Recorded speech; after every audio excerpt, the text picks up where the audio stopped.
இன்னைக்குப்பா ரொம்ப ஹெல்தியான டேஸ்டான ஹை புரோட்டீன் பணியாரம் செஞ்சு காட்டுறேன்ப்பா. சக்கரவள்ளி கிழங்கு வச்சுதான்ப்பா இந்த பணியாரம் செய்ய போறோம். சக்கரவள்ளி கிழங்குல அதிகமா நார் சத்து இருக்குப்பா. வளர்ற குழந்தைகளுக்கு இந்த மாதிரி செஞ்சு கொடுத்தீங்கன்னா நல்லா ஆரோக்கியமா வளருவாங்க, ரொம்ப விரும்பி சாப்பிடுவாங்க. வாங்க எப்படி செய்யலான்னு பார்ப்போம். ஒரு சக்கரவள்ளி கிழங்கு எடுத்திருக்கேன். நம்ம தோல் சீவிக்கிடுவோம். தோலை நல்லா சீவியாச்சு. இதை தண்ணியில் போட்டு கழுவிக்கிடுவோம். ஒரு சீவதை எடுத்துக்கோங்க. இப்போ நம்ம இந்த கிழங்கை சீவிக்கிடுவோம். நம்ம கிழங்க சீவியாச்சு. இதை ஒரு பவுலில் போட்டுக்கிடுவோம். பிளேட்ல இருந்து பவுலுக்கு மாற்றியாச்சுப்பா. 1 கப்பு வந்திருக்கு. நான் ஒரு சின்ன கல் உரல் எடுத்திருக்கேன். இப்போ ஒரு சின்ன அளவுக்கு இது சுக்கு. இப்போ இந்த சுக்கை சேர்த்துக்குருவோம். 4 ஏலக்காய் எடுத்திருக்கேன். இந்த ஏலக்காயில் நம்ம இதை மேல் தோலியை எடுத்துருவோம். தோலியை எடுத்துட்டு அது உள்ள விதைகளை மட்டும் போட்டுக்கிடுவோம். சுக்கு முழுசாக இருக்கு இல்லையா, இதை நம்ம தட்டிக்கிடுவோம். லைட்டாக சுக்கை தட்டிக்கிட்டோம். இதோட நம்ம 10 பாதாம் எடுத்திருக்கேன். இதில் போட்டுக்கிடுவோம். இதையும் லைட்டாக தட்டிக்கிடுவோம். இப்போ பாதாமையும் லைட்டாக தட்டி இருக்கோம்ப்பா. இப்போ இதோட கொஞ்சம் முந்திரி பருப்பு சேர்த்துக்குருவோம். இதையும் நம்ம தட்டிக்கிடுவோம். ரொம்பவும் பவுடர் ஆக்கக்கூடாதுப்பா. இப்படி நம்ம நெருன்னு அரைச்சிக்கிடணும். 1 கப்பு நம்ம சீவின கிழங்க பவுலில் போட்டுக்கிடுவோம். எந்த அளவுக்கு நம்ம சீவின கிழங்கு வச்சுருக்கோமோ அதே அளவுக்கு கோதுமை மாவும் போட்டுக்கிறோம். 1 கப்பு. உங்கள் தேவைக்கு ஏற்ற மாதிரி வெல்லம் எடுத்துக்கோங்க. நான் 1/2 கப்பு வெல்லம் போடுறேன். ஒருத்தங்க ஜாஸ்தி சாப்பிடுவாங்க, ஒருத்தங்க கம்மியாக சாப்பிடுவாங்க.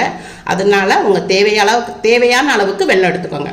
தட்டி வச்சுருந்தோம் இல்லையா இந்த பாதாம் பருப்பு, இதை சேர்த்துக்கிறோம். கொஞ்சம் எள்ளு சேர்த்துக்குருவோம்ப்பா. கொஞ்சோண்டு கிஸ்மிஸ் 2 நறுக்கி வச்சுருக்கேன். இதையும் இதில் சேர்த்துக்குருவோம். ஒரு பிஞ்சு கொஞ்சோண்டு உப்பு சேர்த்துக்குருவோம். வெல்லம் சேர்த்துருக்கோம் இல்லையா, கொஞ்சோண்டு நம்ம லைட்டாக ஒரு பிஞ்ச் அளவுக்கு உப்பு சேர்த்தோம்னா அந்த வெல்லம் நம்மளுக்கு ரொம்ப டேஸ்ட் கொடுக்கும். இதை எல்லாத்தையும் நம்ம பிசைஞ்சுக்குருவோம். நல்லா நம்ம பிசைஞ்சாச்சு.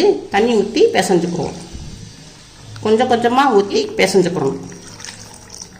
எல்லாத்தையும் நம்ம மிக்ஸ் பண்ணியாச்சுப்பா. இப்போ வெல்லம்லாம் நல்லா கரைஞ்சிருச்சு. இப்போ இன்னும் கொஞ்சம் தண்ணி ஊற்றிக்கிடுவோம். தேங்காய் பூ துருவி வச்சுருக்கேன். இதையும் கொஞ்சம் சேர்த்துக்குருவோம். நம்ம பணியாரம் சாப்பிடும்போது ரொம்ப டேஸ்ட்டாக இருக்கும். எல்லாத்தையும் மிக்ஸ் பண்ணியாச்சுப்பா. இப்படி நம்ம ஒரு குண்டு கரண்டி இருக்கு இல்லையா, இப்படி இதை வச்சு நல்லா கலந்துக்குருவோம். அவ்வளோதான்ப்பா, மாவு ரெடி ஆயிடுச்சு. வாங்க உங்களுக்கு பணியாரம் ஊற்றி காமிக்கிறேன்.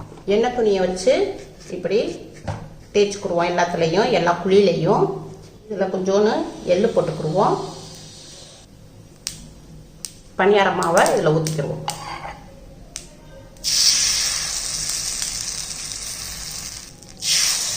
இந்த மாதிரி கல் சட்டியில் நம்ம சமைச்சு சாப்பிட்டா உடம்புக்கு ரொம்ப நல்லதுப்பா. இந்த சட்டி ஆன்லைனில் ராஸ் குக்குவேர் ஷாப்பில் வாங்கினேன்ப்பா. வீட்டுக்கே கொடுத்துட்டாங்க. கடையோட நம்பர் தரேன்ப்பா, நீங்களும் வாங்குங்க. ஆரோக்கியமாக சமைச்சு சாப்பிடுங்க. லைட்டாக கொஞ்சம் நெய் விட்டுக்குருவோம். நம்ம கீழே எள்ளு போட்டிருக்கோம் இல்லையா, அது மாதிரி மேலே கொஞ்சோண்டு எள்ளு போட்டுக்குவோம். கீழே நல்லா வெந்துருச்சுப்பா. இதை நம்ம திருப்பி போட்டுக்குருவோம். இப்படி ஒரு கத்தி எடுத்துக்கோங்க. இப்படி முகனையாக இருக்கும், இல்லாட்டா சின்னக்கடி இருக்கும்ப்பா. அதை வச்சு நீங்கள் பரட்டிக்கோங்க. நெய் நம்ம 1 டிராப்ஸ் தான்ப்பா விட்டோம். எதுக்கு இப்படி பொரியுதுன்னா, நம்ம மாவில் வெல்லம் போட்டிருக்கோம் இல்லையா, அதனால உங்களுக்கு வெல்லம் இலகி எந்த மாதிரி தெரியுது. இப்போ நம்ம பரட்டி போட்டியாச்சுப்பா. இன்னும் ஒரு 2 நிமிஷம் வேகட்டும். இப்போப்பா நம்ம பரட்டி போட்டிருந்தோம். 2 நிமிஷம் ஆயிடுச்சு. இப்போ நல்லா வெந்துருச்சு. இப்போ நம்ம கேஸை ஆஃப் பண்ணிடுவோம். இப்போ இதை ஒரு பிளேட்டில் மாற்றிக்கிடுவோம். அவ்வளோதான்ப்பா, பணியாரம் செஞ்சாச்சு. இதை நான் உங்களுக்கு சாப்பிட்டு காமிக்கிறேன். ரொம்ப டேஸ்டாக இருக்குப்பா. ரொம்ப டேஸ்டாக இருக்குது. நீங்கள் இதை